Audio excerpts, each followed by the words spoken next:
Welcome to Aakash GS classes. Aakash GS classes में आपका स्वागत है दोस्तों। और आज हम करने वाले हैं यूपी टेट जनवरी 2020 का जो मॉडल सॉल्व पेपर है उसे करने वाले हैं। और ये मॉडल सॉल्व पेपर आपके सभी कॉम्पिटिटिव एग्ज़ाम्स के लिए इम्पॉर्टेंट है। ठीक है दोस्तों, तो ऐसा नहीं है कि ये सिर्फ यूपी टेट या फिर सुपर टेट के लिए इम्पॉर्टेंट हो। ये क्वेश्चन सभी कॉम्पिटिटिव एग्ज़ाम्स के लिए इम्पॉर्टेंट हैं। जितने भी कॉम्पिटिटिव एग्ज़ाम हैं आपके RRB NTPC CBT two, RRB group D, SSC CGL, CHSL, SSC MTS. ठीक है, तो चलिए स्टार्ट करते हैं ज़्यादा टाइम ना वेस्ट करते हुए। इससे पहले 144 क्वेश्चन हो चुके हैं। आज 145वां क्वेश्चन नहीं 145वां क्वेश्चन चलेगा। तो क्वेश्चन कह रहा है किस प्रकार का डीएनए कोशिका में सामान्य रूप से पाया जाता है। Which type of DNA is commonly found in the inside the cell. ठीक है, किस प्रकार का डीएनए कोशिका में सामान्य रूप से पाया जाता है। तो ऑप्शंस इस प्रकार है ए डीएनए, बी डीएनए, सी डीएनए और जेड डीएनए। तो इसका जो राइट आंसर है वो है दोस्तों बी डीएनए। क्या है इसका राइट आंसर? B DNA. ठीक है, बी डीएनए जो होता है क्या पाया जाता है? सामान्य रूप से पाया जाता है कोशिका में। किसमें? कोशिका में। यहाँ लिख रहा है which type of DNA is commonly found inside the cell, inside the cell. ठीक है, बी डीएनए।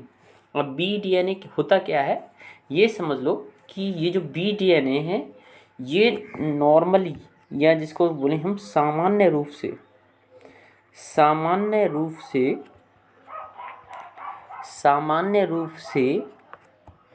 प्रकृति में जीवों में ज़्यादातर यही पाया जाता है बी डीएनए। ठीक है, ठीक है। तो चलिए और करते हैं इसके बारे में। सबसे पहले आप जान लीजिए कि डीएनए होता क्या है। डीएनए क्या होता है? डाई ऑक्सी राइबो न्यूक्लिक, कभी कभी पूछ लेता है nucleic acid, deoxyribonucleic acid. ठीक है, डीएनए का फुल फॉर्म होता है।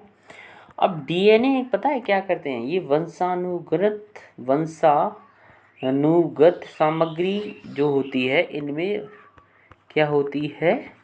वंशानुगत सामग्री किसमें होती है? डीएनए में। किसमें? डीएनए में। वंशानुगत सामग्री को कहते हैं जो आपके दादा दादी नाना नानी जो आपको आपके पूर्वजों से प्राप्त हुई हैं, तो वो सारी की सारी सामग्री डीएनए में होती है। ठीक है, और डीएनए से हम आराम से पता चल सकता है कि व्यक्ति के फादर कौन है, ठीक है, या व्यक्ति की माताजी कौन है, डीएनए टेस्टिंग के थ्रू। चलिए डीएनए के बारे में और जानते हैं दोस्तों। तो डीएनए के बारे में पढ़ते हैं। तो डीएनए क्या होते हैं? न्यूक्लियोटाइड, ये बायोलॉजी की भाषा है। न्यूक्लियोटाइड का क्या है? न्यूक्लियोटाइड का क्या है? एक बहुलक है। क्या है? बहुलक है। न्यूक्लियोटाइड का बहुलक है। और न्यूक्लियोटाइड क्या है आप ये समझ लो, एक कार्बनिक अणु होता है। क्या होता है? न्यूक्लियोटाइड एक कार्बनिक अणु होता है। कार्बनिक अणु, न्यूक्लियोटाइड होता है एक कार्बनिक अणु, यानी एक कार्बनिक एटम। कार्बनिक एटम कौन? न्यूक्लियोटाइड एक कार्बनिक एटम है। और जो डीएनए है वो बहुलक है। किसका? न्यूक्लियोटाइड का। ठीक है, हमारी बॉडी में सबसे ज़्यादा कार्बन पाया जाता है ऑक्सीजन के बाद। ठीक है, अब कहते हैं ना बॉडी कार्बन से बनी है, तो कार्बनिक अणु है। ठीक है, क्या न्यूक्लियोटाइड एक कार्बनिक अणु है और जो डीएनए है वो न्यूक्लियोटाइड का क्या है? बहुलक होता है। क्या होता है? बहुलक होता है। अब ये जो न्यूक्लियोटाइड है ये 3 छोटे अणुओं को जोड़ने से बनता है। 3 छोटे अणुओं को जोड़ने से बनता है। 3 छोटे अणुओं को जोड़ने से बनता है न्यूक्लियोटाइड। ठीक है दोस्तों। और हाँ, मैं आपको बता दूं एक बात कि ये जो आपके लेक्चर्स हैं, ये जो वीडियो लेक्चर्स हैं, इन्हें मैं डीपली पढ़ा रहा हूँ तो आप डीपली ही समझिए। ऐसा नहीं है कि क्वेश्चन सिर्फ एक क्वेश्चन आया तो वहीं से एग्जाम में क्वेश्चन आ जाएगा, ठीक है।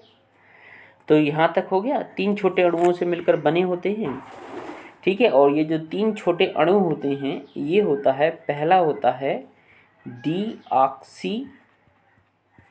Deoxy ribose. ये पहला वो अणु है जिससे न्यूक्लियोटाइड बना होता है। और न्यूक्लियोटाइड किसका बहुलक है, ठीक है, किसका बहुलक है, डीएनए का बहुलक है। तो डीऑक्सीराइबोज शर्करा ये पहला वो अणु है, ठीक है। दूसरा क्या होता है, फॉस्फोरिक एसिड। देखिए डीएनए में क्या क्या पाया जाता है, फॉस्फोरिक एसिड, फॉस्फोरिक एसिड। और तीसरा जो आपका एटम है, अणु है, ये होता है बेस, ठीक है। ठीक है बच्चों, इतना समझ में आया। अब कभी कभी पूछता है डीएनए का डबल हेलिक्स मॉडल की खोज किसने की। तो 1953 में, 1953 में वॉटसन वैज्ञानिक थे, वॉटसन एवं क्रिक, वॉटसन एवं क्रिक ने डीएनए का डबल हेलिक्स मॉडल खोजा, डबल हेलिक्स मॉडल खोजा, ठीक है।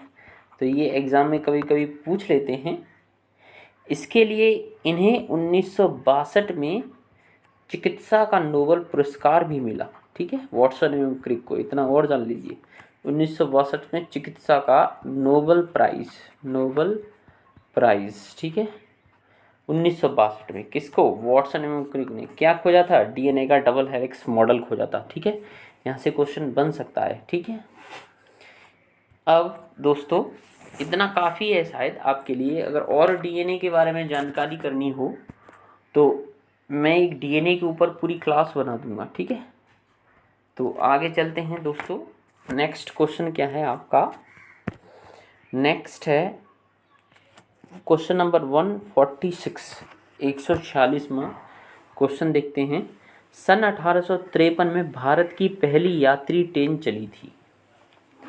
इन 1853 India's first passenger train runs between, बताइए किसके बीच चली थी। बहुत इजी क्वेश्चन है, लड्डू हलवा क्वेश्चन है। तो बम्बई से ठाणे के बीच चली थी, मुंबई से ठाणे के बीच चली थी। और चली थी 16 अप्रैल 1953 को। कहाँ से, बोन बंदर, जो कि कहाँ पे है, बॉम्बे में है, पहले मुंबई को बॉम्बे बोलते थे, से ठाणे के बीच चली थी। टोटल जो डिस्टेंस था वो कितना था, 34 किलोमीटर, 34 किलोमीटर चली थी, ठीक है। और इसमें 13 बोगियाँ थी, 13 बोगी थी, कैरियर्स थे, 13 क्या थी, बोगी थी, ठीक है। 34 किलोमीटर की दूरी तय की, 13 बोगी थी और 3 इंजन थे।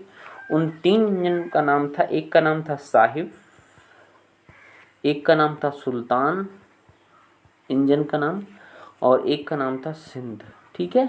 3 लोकोमोटिव थे, तो साहिब, सुल्तान और सिंध, ठीक है। आई होप ये क्वेश्चन आपका अच्छी तरह क्लियर हो गया होगा दोस्तों, ठीक है फ्रेंड्स।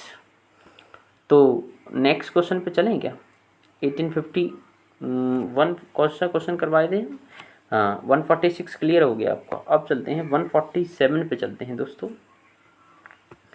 क्वेश्चन नंबर 147 कह रहा है एशिया का सबसे बड़ा पशु मेला आयोजित होता है। Asia's largest cattle fair is organised. अब इसमें गड़बड़ मत कर देना आप, यहाँ ये नहीं कह रहा है कि एशियाज लार्जेस्ट कैमल फेयर, ऊँट का मेला। यहाँ ये नहीं कह रहा है एशिया का सबसे बड़ा ऊँट का मेला, ये नहीं कह रहा है। ये कह रहा है सिर्फ एशिया का सबसे बड़ा पशु मेला, ठीक है। केवल और केवल पशु मेला कह रहा है, ठीक है, पशु मेला। तो पशु मेला जो होता है बच्चों, इसका जो सही उत्तर है दोस्तों, सोनपुर में। किसमें, सोनपुर में। पुष्कर मत लगाया ना भाई। सोनपुर में एशिया का सबसे बड़ा पशु मेला आयोजित किया जाता है। अब सोनपुर के बारे में अगर हम जानें तो ये जो सोनपुर है ये पड़ता है आपका बिहार में। कहाँ पड़ता है दोस्तों, बिहार में पड़ता है। कहाँ पड़ता है? सोनपुर जो है बिहार में पड़ता है। और सारण डिस्ट्रिक्ट है एक बिहार की, वहाँ पड़ता है सारण डिस्ट्रिक्ट। सारण डिस्ट्रिक्ट है, वहाँ पड़ता है आपका सोनपुर। ठीक है, और बस इतना ही काफ़ी है इसके बारे में। और आप क्या जानोगे? बस सोनपुर बिहार में है, सारण डिस्ट्रिक्ट में है। ठीक है, तो इसका आई होप आंसर आपका क्लियर होगा। तो एशिया का सबसे बड़ा पशु मेला सोनपुर में। अब यहाँ एक इम्पॉर्टेंट रखा है पुष्कर मेला। हाँ, पुष्कर जो है सबसे पहले जान लो राजस्थान में है। कहाँ है? राजस्थान में। और यहाँ क्या होता है? सबसे बड़ा ऊंट का मेला, मैंने अभी लिखा था ऊंट का मेला। अगर ऊंट का मेला आए तब आपको पुष्कर लगाना है। सबसे बड़ा ऊंट का मेला कहाँ होता है? पुष्कर में। ठीक है, जिसे कार्तिक मेला भी कहते हैं। कार्तिक मेला भी कहते हैं। ठीक है, कार्तिक मेला भी कहते हैं। ठीक है, इतना काफ़ी है। लोकली इसे कार्तिक भी कहता, कार्तिक मेला भी कहते हैं। चलिए नेक्स्ट क्वेश्चन पे चलते हैं दोस्तों। चलिए, और कुछ क्या दे रखा है? हरिद्वार। हरिद्वार के बारे में तो आप जानते हैं, हरिद्वार जो है उत्तराखंड में है। ठीक है, हर की पौड़ी यहाँ पे विशेषतः आयोजन स्थल है। और नासिक कहाँ पे है? महाराष्ट्र में है। ठीक है, नासिक कहाँ पे है? महाराष्ट्र में है। ठीक है, आगे चलते हैं। ये क्वेश्चन अच्छा है। क्या है? राष्ट्रीय एकता परिषद की स्थापना हुई। ये क्वेश्चन अच्छा है। National integration council was established in the year. राष्ट्रीय एकता परिषद की स्थापना हुई थी। तो राष्ट्रीय एकता परिषद की स्थापना जो हुई थी वो हुई थी दोस्तों 1961, 1961 में हुई थी। कब हुई थी? 1961 में। इसमें मैंने आपके लिए कुछ ले रखा है, थोड़ा आपको वो पेज मुझे करना पड़ेगा। चलिए इसमें कुछ दिखाता हूँ मैं आपको राष्ट्रीय एकता परिषद के बारे में। एक स्क्रीनशॉट लाता हूँ मैं आपके लिए। राष्ट्रीय एकता परिषद, ये है वो स्क्रीनशॉट। ये है नेशनल इंटीग्रेशन काउंसिल, राष्ट्रीय एकता परिषद।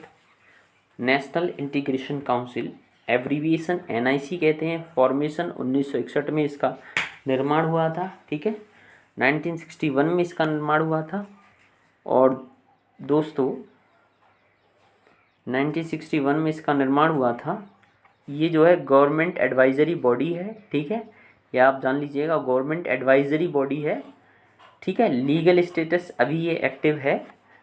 पर्पस क्या होता है? Address the problems of communalism and casteism and regionalism.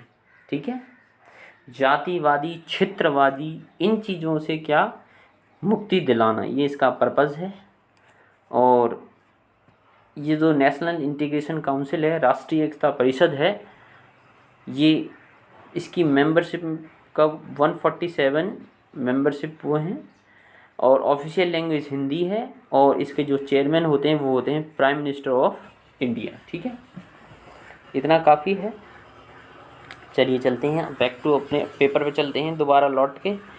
जो आपका मेन पेपर था जो हम लोग करवा रहे थे, आज ये आपका पूरा कंप्लीट हो जाएगा। ठीक है दोस्तों, तो राष्ट्रीय एकता परिषद के बारे में आपने समझ लिया। अब राष्ट्रीय एकता परिषद की जो स्थापना हुई थी दोस्तों 1961 में हुई थी। कब हुई थी? 1961 में। यहाँ एक ऑप्शन दे रखा है 1951, 1951। इसमें क्या हुआ था?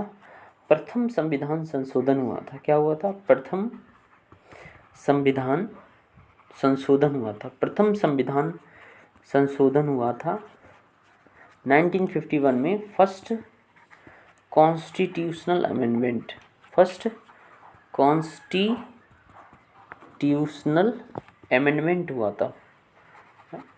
ठीक है, प्रथम संविधान संशोधन 1951।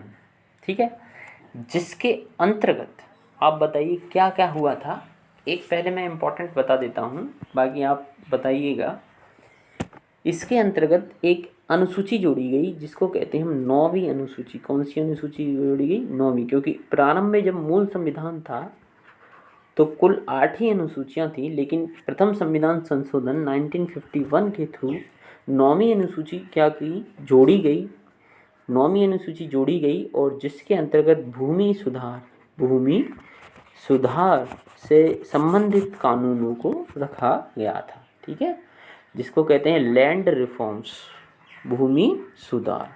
और भूमि सुधार के जन्मदाता माने जाते हैं आचार्य, एक प्रश्न आता है, क्वेश्चन आता है, आचार्य विनोबा भावे। ठीक है, आचार्य विनोबा भावे भूमि सुधार के जनक जाने जाते हैं। तो 1951 द्वारा नौवीं अनुसूची जोड़ी गई जिसके अंतर्गत भूमि सुधार लैंड रिफॉर्म्स को रखा गया और आचार्य विनोबा भावे भूमि सुधार के जनक जाने जाते हैं। इतना काफ़ी है आपके लिए। अच्छा, और ये जो 1951 जो कॉन्स्टिट्यूशनल अमेंडमेंट हुआ था, संविधान संशोधन हुआ था, इसे जवाहरलाल नेहरू द्वारा 10 मई 1951 में संसद में पेश किया गया, जो कि 18 जून 1951 में संसद में पास कर दिया गया। ठीक है। अच्छा, इसमें सिर्फ यही नहीं है, और भी है। इसमें क्या हुआ था कि संविधान के पहले संशोधन के तहत मौलिक अधिकारों में कुछ परिवर्तन कर दिए गए। जो आपके मौलिक अधिकार हैं ना, फंडामेंटल राइट्स हैं, मौलिक अधिकारों में कुछ परिवर्तन कर दिए गए। ठीक है, प्रथम संविधान संशोधन द्वारा परिवर्तन कर दिए गए। और भाषण, ये इम्पोर्टेंट बता रहा हूँ मैं, भाषण यानी स्पीच, भाषण तथा अभिव्यक्ति, भाषण तथा अभिव्यक्ति, भाषण तथा अभिव्यक्ति की आज़ादी का अधिकार। ठीक है, ये भी प्रथम संविधान संशोधन द्वारा किया गया था, आम आदमी को दिया गया है। किसका अधिकार?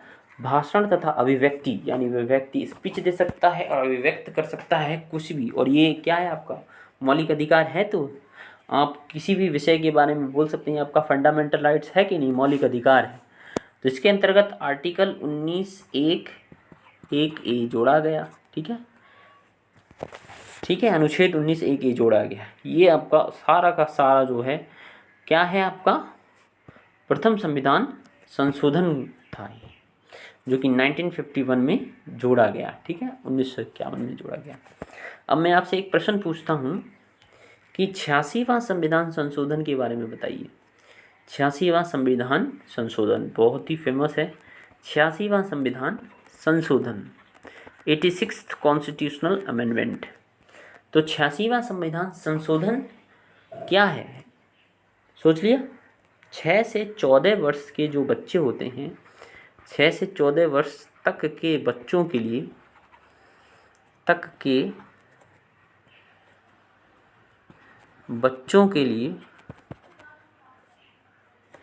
के लिए 6 से 14 वर्ष तक के बच्चों के लिए निःशुल्क एवं अनिवार्य शिक्षा, निःशुल्क एवं अनिवार्य शिक्षा की व्यवस्था की गई है। ठीक है, कौन सा संविधान संशोधन? 86वां संविधान संशोधन। कब लाया गया ये भी पूछता है। सन 2002 में लाया गया शायद। हाँ, बिल्कुल सही, 2002 में आया 86वां संविधान संशोधन, जिसके अंतर्गत 6 से जो 14 वर्ष तक के बच्चे थे उनके लिए निःशुल्क यानी फ्री और अनिवार्य शिक्षा का प्रावधान किया गया। ठीक है दोस्तों। अच्छा, एक और प्रश्न मैं आपसे पूछता हूँ, 101वां संविधान संशोधन किससे संबंधित है? 101वां संविधान संशोधन किससे संबंधित है? 101वां संविधान संशोधन, इतना और बता देता हूँ, जो 2016 में आया था और जो कमेंस हुआ था 2017 में। बताइए क्या है? तो इसका राइट आंसर है GST, goods and service tax. 101वां संविधान संशोधन, जिसके अंतर्गत जितने भी इनडायरेक्ट टैक्स थे उन्हें ख़त्म करके सिर्फ एक टैक्स, सेंट्रल टैक्स ला दिया गया, GST, goods and service tax. एक केंद्रीय कर ला दिया गया, GST, goods and service tax. ठीक है, 1 जुलाई 2017 से जो लागू हो गया। ठीक है, अब इतना काफ़ी है आपके लिए। आगे चलते हैं क्वेश्चन नंबर 149 पर। ठीक है, आज ये हमारा एंड हो जाएगा। क्वेश्चन नंबर 149 क्या कहता है कि समता के अधिकार का उल्लेख संविधान के किन अनुच्छेद में मिलता है? In which of the following articles of constitution the right to equality are mentioned? Right to equality, अरे समता का अधिकार, किसका अधिकार? समता का अधिकार, समता का अधिकार। या ऐसा नहीं लग रहा है मुझे कि ये फंडामेंटल राइट्स है मेरा, यानी ये एक मेरा मौलिक अधिकार होना चाहिए, मौलिक अधिकार होना चाहिए, क्योंकि समता का अधिकार यानी सभी को समान समझना है। समता, सभी को समान न्याय व्यवस्था, ठीक है, समता, सभी समान है, ना कोई ऊंच है ना कोई नीच है, ठीक है। तो ये एक फंडामेंटल राइट है कि नहीं, एक व्यक्ति का मौलिक अधिकार है। तो समता के अधिकार का उल्लेख संविधान के किस अनुच्छेद में किया गया है? इसका सही उत्तर होगा बच्चों अनुच्छेद 14 से 18 के बीच में जो समता के अधिकार हैं उनका उल्लेख किया गया है। किनका उल्लेख? समता के अधिकार का उल्लेख किया गया है। अब इसके बारे में हमें थोड़ा डीपली पढ़ना पड़ेगा, क्योंकि ये फंडामेंटल राइट्स की बात हो रही है, मौलिक अधिकार की बात हो रही है। तो सबसे पहले जो मौलिक अधिकार हैं इनके बारे में जान लेते हैं। मौलिक अधिकार जो हैं बच्चों, मौलिक अधिकार जो हैं दोस्तों, ये जो हैं फंडामेंटल राइट्स होते हैं और ये व्यक्ति के मूलभूत अधिकार होते हैं। और भारतीय संविधान में ये भाग 3 में वर्णित हैं और इनके लिए जो अनुच्छेद हैं वो आपको पढ़ने पड़ेंगे। अनुच्छेद 12 से अनुच्छेद 35 के बीच आपको मौलिक अधिकार मिल जाएंगे, भाग 3 के अंतर्गत आपको मौलिक अधिकार मिल जाएंगे। अब इन मौलिक अधिकारों को एक और चीज़ कहते हैं, भारत का अधिकार पत्र या मैग्ना कार्टा। ये प्रश्न आता है, भारत का अधिकार पत्र, ये क्वेश्चन आता है यहाँ से, भारत का अधिकार पत्र, भारत का अधिकार पत्र जिसे मैग्ना कार्टा कहते हैं, मैग्ना कार्टा, ये क्वेश्चन आता है। भारत का अधिकार पत्र या मैग्ना कार्टा किसे कहा जाता है? तो आप आराम से बता देना। जो मौलिक अधिकार हैं, फंडामेंटल राइट्स हैं, उन्हें भारत का मैग्ना कार्टा कहा जाता है, ठीक है। आगे चलें बच्चों, समता का अधिकार हम पढ़ रहे थे, अनुच्छेद 14 से 18 के बीच जिनका वर्णन है। तो अनुच्छेद 14 पढ़ लें, 14 से 18 के बीच में आखिरकार ये अनुच्छेद है क्या? तो सबसे पहला अनुच्छेद अनुच्छेद 14, अनुच्छेद 14। अब संविधान के अनुच्छेद 14 के अनुसार राज्य जो होता है आपका बच्चों, राज्य भारत के राज्य क्षेत्र में किसी व्यक्ति को विधि के समक्ष समानता, यानी इसमें हमें ये समझना है किसी भी व्यक्ति को भारत राज्य क्षेत्र के अंदर विधि के समक्ष समानता, ठीक है, ये इम्पोर्टेंट है। विधि के समक्ष समानता, ये नहीं कि किसी को न्याय के उसमें किसी को ज़्यादा दिया जा रहा है, किसी को कम, या पक्षपात की जा रही है, ठीक है। तो विधि के समक्ष समानता और संरक्षण देगा, और क्या देगा? संरक्षण देगा, ठीक है। और क्या देगा? संरक्षण देगा। तो अनुच्छेद 14 में तो ये आपने पढ़ा। अब 2 प्रकार के शब्द हमने यहाँ प्रयोग करे, ठीक है, विधि के समक्ष समानता तथा विधियों के समान संरक्षण का अधिकार, यही 2 शब्द तो हमने यहाँ पढ़े, ठीक है। अब इसके बारे में आप इतना जान लो कि यह अधिकार नागरिकों तथा गैर नागरिकों दोनों को प्रदान किया जाता है। यार किसी को न्याय जो मिलेगा ये जरूरी नहीं, अच्छा आप न्याय का केवल जो भारत का नागरिक है उसे ही देंगे? यानी कि अगर कोई इंग्लैंड से कोई व्यक्ति आता है या अमेरिका से कोई व्यक्ति आता है, क्या आप उसको न्याय नहीं देंगे? तो यह अधिकार जो है नागरिक और गैर नागरिक यानी सिटीजन, नागरिकों को और गैर नागरिकों को दोनों को प्राप्त है। नागरिकों और गैर नागरिकों को दोनों को प्राप्त है ना। न्याय पाने का अधिकार तो सबको है ना, नागरिकों और गैर नागरिकों दोनों को प्राप्त है। इसमें 2 प्रकार के अधिकार हैं, ठीक है दोस्तों। कौन कौन से अधिकार हैं? कानून के समक्ष समानता, अर्थात राज्य सभी व्यक्तियों के लिए एक समान कानून बनाएगा, उस कानून को सभी व्यक्तियों पर एक समान रूप से लागू करेगा। पहला क्या है, कानून के समक्ष समानता, दो ही तो वर्ड होंगे, कानून के समक्ष समानता, कानून के समक्ष समानता।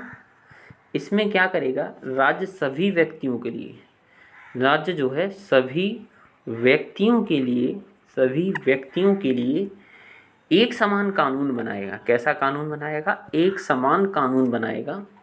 राज्य सभी व्यक्तियों के लिए एक समान कानून बनाएगा तथा उस कानून को सभी व्यक्तियों पर एक समान रूप से लागू करेगा। ठीक है। अगला है पॉइंट 2 है आपका, कानून का, पॉइंट 1 तो क्लियर हो गया, समक्ष विधि के समक्ष समानता। अगला था कानून का समान संरक्षण, यही तो था, कानून का समान संरक्षण, कानून का समान संरक्षण। कानून का समान संरक्षण अर्थात समान परिस्थितियों में पाए जाने वाले व्यक्तियों को कानून का समान संरक्षण प्रदान किया जाएगा। ठीक है, समान परिस्थितियों में पाए जाने वाले व्यक्तियों को कानून का समान संरक्षण प्रदान किया जाएगा। ठीक है दोस्तों, आगे क्योंकि हम अनुच्छेद 14 से 18 पढ़ रहे हैं, ठीक है, पॉइंट नंबर 2 चलते हैं। धर्म, मूल वंश, लिंग, जाति या जन्म स्थल, बहुत ही इंपॉर्टेंट पॉइंट, या जन्म स्थल के आधार पर विभेद का प्रतिषेध, विभेद का प्रतिषेध, बिल्कुल ठीक है। यानी कोई व्यक्ति किसी धर्म या मूल वंश या लिंग या जाति या जन्म स्थान से महान नहीं हो सकता है। ठीक है, तो किसी भी व्यक्ति को धर्म, मूल वंश, लिंग, जाति या जन्म स्थल के आधार पर विभेद का प्रतिषेध प्रदान करता है। तभी तो अनुच्छेद 14 से 18 के बारे में वर्णन किया गया है। ठीक है दोस्तों, समता के अधिकार हैं, ये समता का अधिकार यही तो है। यह अधिकार केवल नागरिकों को प्राप्त है ना, केवल भारतीय नागरिकों को प्राप्त है। एक इम्पॉर्टेंट पॉइंट, बहुत ही इम्पॉर्टेंट पॉइंट, यह अधिकार केवल भारतीय नागरिकों को प्राप्त है। इसके अतिरिक्त इस अधिकार के तहत भाषा या निवास स्थान के आधार पर विभेद किया जा सकता है। भाषा या निवास स्थान के आधार पर तो विभेद कर सकते हैं। अन्य व्यक्तियों के संबंध में विभेद मूल अधिकारों का हनन नहीं माने जाएंगे अगर वह भारतीय नागरिक नहीं है। ठीक है, अनुच्छेद 14 के अधीन विधि का शासन संविधान का आधारभूत ढांचा है। इसे 368 अनुच्छेद के तहत संशोधित नहीं किया जा सकता है। यानी अगर आप कोई भी संविधान संशोधन करेंगे, संविधान संशोधन करोगे तो उसके लिए आपको एक अनुच्छेद प्रयोग करना पड़ेगा, जो है अनुच्छेद 368, है ना। तो अनुच्छेद 368 के अंतर्गत से आप अनुच्छेद 14 का संशोधन नहीं कर सकते, संविधान संशोधन नहीं हो सकता है। ठीक है बच्चों, ठीक है, इतना काफ़ी है, काफ़ी डीपली हो जा रहा है। अनुच्छेद 15 और बता दूं, अनुच्छेद 15 ये बताना थोड़ा मुझे लग रहा है कि इसके बारे में बता दूं, बाकी मैं क्लास बना दूंगा इसके ऊपर, एक ऐसे नहीं हो पा रहा है। अनुच्छेद 15 के अनुसार धर्म, मूल, जाति, लिंग, जन्म स्थान के आधार पर विभेद का प्रतिषेध। ठीक है, अनुच्छेद 15, आर्टिकल 15 मूवी देखी आपने। यानी आप किसी व्यक्ति को धर्म के आधार पर, मूल वंश के आधार पर, जाति के आधार पर और लिंग के आधार पर, जन्म स्थान के आधार पर विभेद का प्रतिषेध करता है। ठीक है, अब वीडियो काफ़ी लंबी हो जा रही है, इतना काफ़ी है। तो क्वेश्चन होगा आपका क्लियर। अब चलते हैं क्वेश्चन नंबर 150, जो इसका लास्ट है, आपका अंतिम प्रश्न है इस सेशन का। ये सेशन यहाँ एंड हो जाएगा। तो किस देश में लचीला संविधान लागू है? बहुत ही easy question. Which country has a flexible constitution? किस देश का है लचीला संविधान? तो यूनाइटेड किंगडम इसका राइट आंसर है। यूके, यूनाइटेड किंगडम का सबसे लचीला संविधान है और ये लिखित में नहीं है, अनरिटन है। ये भी क्वेश्चन आता है, किस देश का लिखित संविधान नहीं है? तो यूके का, अनरिटन है, लिखित में नहीं है। ठीक है, तो दोस्तों ये वीडियो लेक्चर हुआ यहाँ पे ख़त्म। आई होप आपको ये पसंद आएगा। ठीक है, तो thank you very much for watching.